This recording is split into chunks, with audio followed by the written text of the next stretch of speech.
The build, operate and transfer model of public-private partnerships to a private company.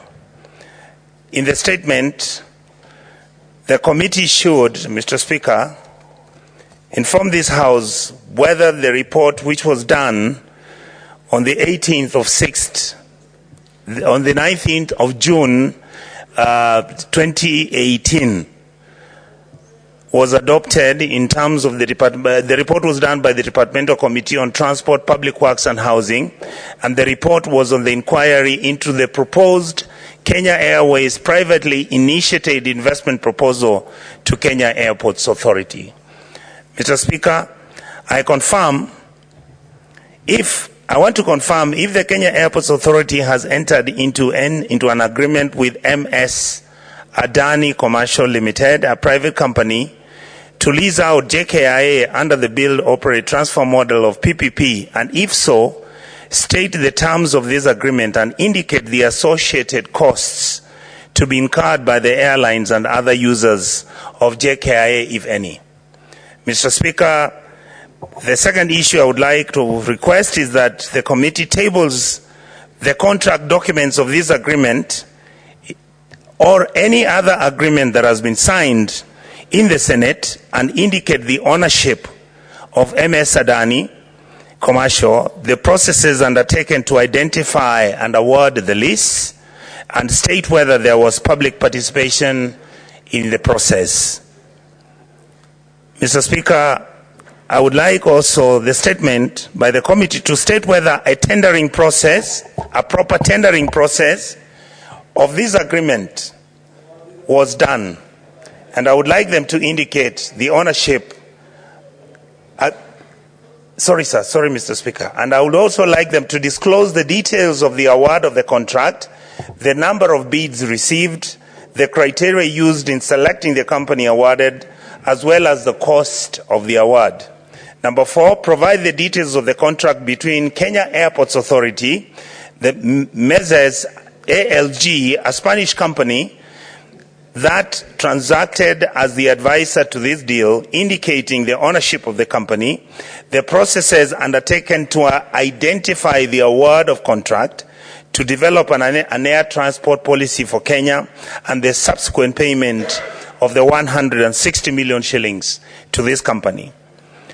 Mr. Speaker, I would like the committee to furnish the Senate with the notices of meetings, the agendas and the minutes and resolutions which the board of KAA passed on the 15th July 2024. And finally, Mr. Speaker, I would like also to state whether the committee chair should inform this House whether the government plans, as it has been stated by the MOU that is available, whether the government is planning to avail free land to this company known as Adani to build a city-state side development on this land, which may lead to many disputes and issues on that land. And Mr. Speaker, I would like the committee chair to tell us whether the Ministry of Land has been involved in this transaction also. Thank you, Mr. Speaker. Statement pursuant to Standing Order 53-1, the Senate Majority Leader.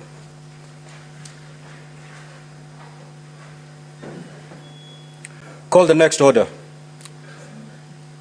Okay, proceed. Thank you, Mr. Speaker. Mr. Speaker, sir, pursuant to Standing Order number 57-1, I hereby present the business of this Senate for the week commencing Tuesday, 30th July 2024. Mr. Speaker, sir, the status of the legislative business before the Senate is as follows. 49 bills are pending conclusion in the Senate, of which 42 are at the second reading stage, while 7 are at the committee of the whole. 20 motions are pending conclusion, 21 petitions are due for reporting, and 378 statements are under consideration and by respective standing committees.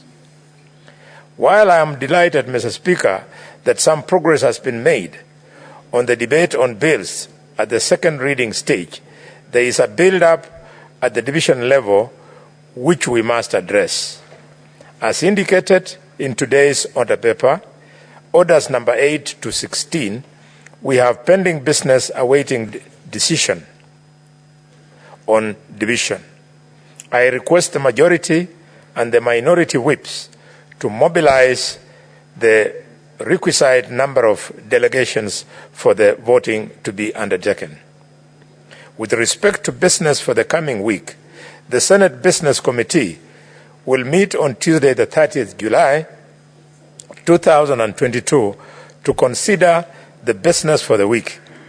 The tentative business for Tuesday will include business not concluded from today's order paper, as well as business indicated in the notice paper attached to the order paper for today. However, at its meeting on Tuesday, 23rd July 2024, the Senate Business Committee resolved to prioritize consideration of select committee business. I request respective committee chairpersons and movers of the business scheduled to prioritize plenary sittings to prosecute their business. Mr. Speaker, sir, the tentative business for Wednesday, 31st July 2024, during the morning sitting, will include business not concluded in the order paper for Tuesday, 30th July 2024, and the following motions. 1. Report of the 147th Assembly of the Inter-Parliamentary Union IEPU and related meetings held in Luanda, Angola on the 23rd to 27th of October 2023. And 2. Report of the Inter-Parliamentary Union IPU Global Conference of Young Parliamentarians held in Hanoi, Vietnam from 15th to 17th of September 2023. 3. Report of the Kenya delegation to the extraordinary session of the 6th Parliament of the Pan-African Parliament, PAP, held at the Galanga Convention Center in Midrand, South Africa from 20th to 27th of March 2024. 4.